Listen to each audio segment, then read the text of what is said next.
A Long Walk to Water, Chapter 17. What do you think we are building here? Nia's father asked, smiling. A house? Nia guessed. Or a barn? Her father shook his head. Something better, he said. A school. Nia's eyes widened.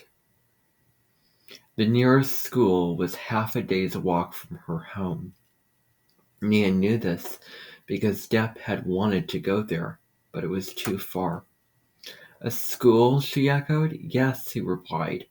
With the well here, no one will have to go to the pond anymore.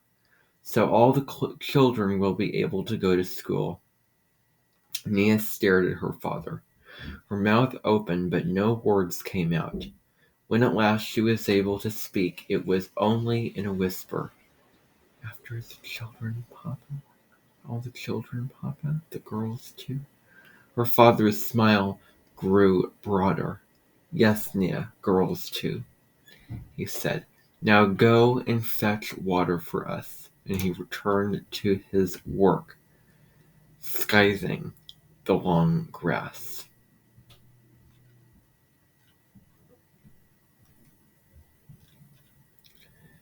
Nia went back and picked up the plastic can. She felt as if she were flying. School. She would learn to read and write. Sudan and Rochester, New York, 2003 to 2007.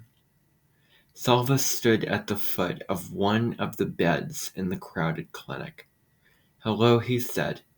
Hello, the patient replied politely. I have come to visit you, Salva said. To visit me? The man frowned. But who are you? You are Maan Dat Arik, aren't you? Yes, that is my name. Salva smiled, his insides trembling. Even though his father looked older now, Salva had recognized him right away. But it was as if his eyes needed help from his ears.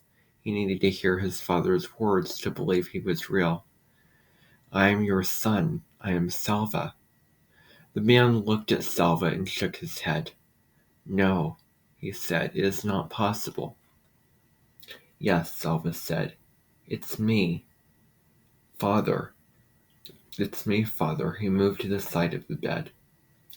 Mayan, that reached out and touched the arm of his tall stranger beside him. Salva? He whispered. Can it really be you? Salva waited. Mayan, Dut, stared for a long moment. Then he cried out, Salva, my son, my son! His body shaking with sobs of joy. He reached up to hug Salva tightly. It had been almost 19 years since they had last seen each other. Mayan Dut sprinkled water on his son's head, the Dinka way of blessing someone who was lost and is found again. Everyone was sure you were dead, Mayan Dut said. The village wanted to kill a cow for you. That was how Salva's people mourned the death of a loved one. I will not let them, his father said. I never gave up hope that you were still alive somewhere. And my mother? Salva asked, barely daring to hope. His father smiled. She is back in the village.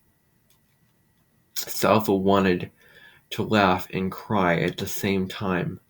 I must see her. But his father shook his head. There is still war near Lun Arik, my son. If you went there, both sides would try to force you to fight with them. You must not go. There was so much more to talk about. His father told Salva that his sisters were with his mother, but of his 3 brothers only Ring had survived the war. Arik, the oldest, and Kual, the youngest, were both dead. Little Kual, Salva closed his eyes for a few moments, trying to picture his brothers through a haze of time and grief. He learned more about his father's illness. Years of drinking contaminated water had left Mayan Dut's entire digestive system riddled with guinea worms. Sick and weak, he had walked almost 300 miles to come to this clinic and was barely alive by the time he finally arrived. Salva and his father had several days together, but all too soon. It was time for Salva to return to America. His father would be leaving the clinic shortly as well. The surgery he had undergone had been successful, and he would soon be strong enough to make the long walk home. "I will come to the village," Salva promised, "as soon as it is safe. We will be waiting there for we will be there waiting for you," his father promised in turn. Salva pressed his face tightly to his father's as they hugged goodbye, their tears flowing and blending together. On the plane back to the United States, Salva replayed in his mind every moment of his visit with his father. He felt again the coolness on his brow when his father had sprinkled the water blessing on him. And an idea came to him, an idea of what he might be able to do to help the people of Sudan. Could he do it? It would take so much work. Perhaps it would be too difficult. But how would he know unless he tried?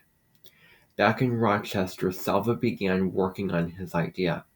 There were, it seemed, a million problems to be solved. He needed a lot of help. Chris and Louise gave him many suggestions. Scott, a friend of theirs, was an expert in setting up projects like the one Salva had in mind.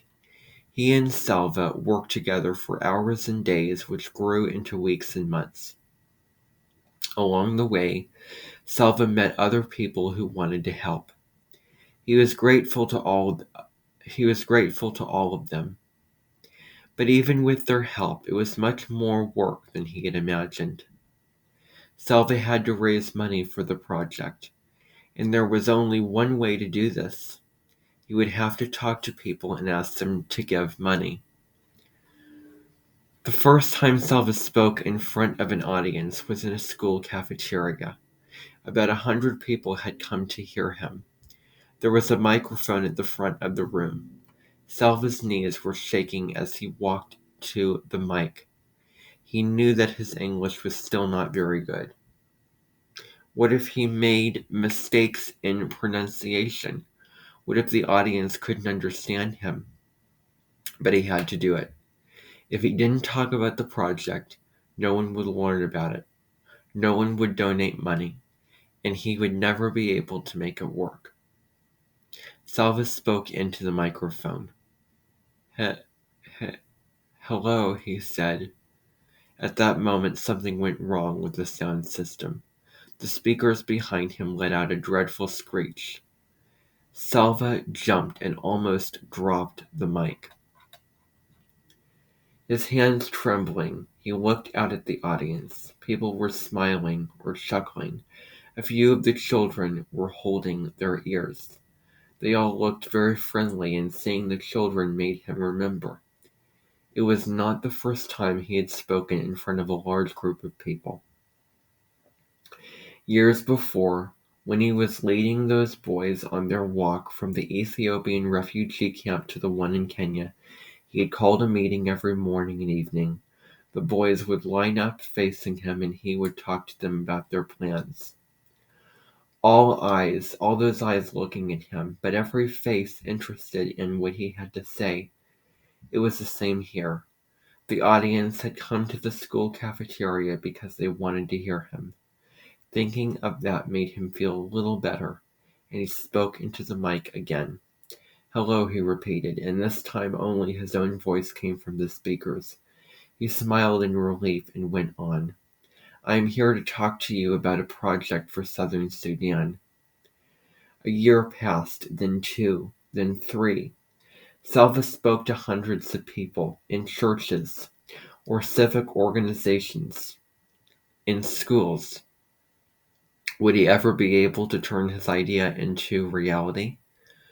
Whenever he found himself losing hope, Salva would take a deep breath and think of his uncle's words. A step at a time. one problem at a time. Just figure out this one problem. One problem at a time. Just figure out this one problem. Day by day, solving one problem at a time, Salva moved toward his goal.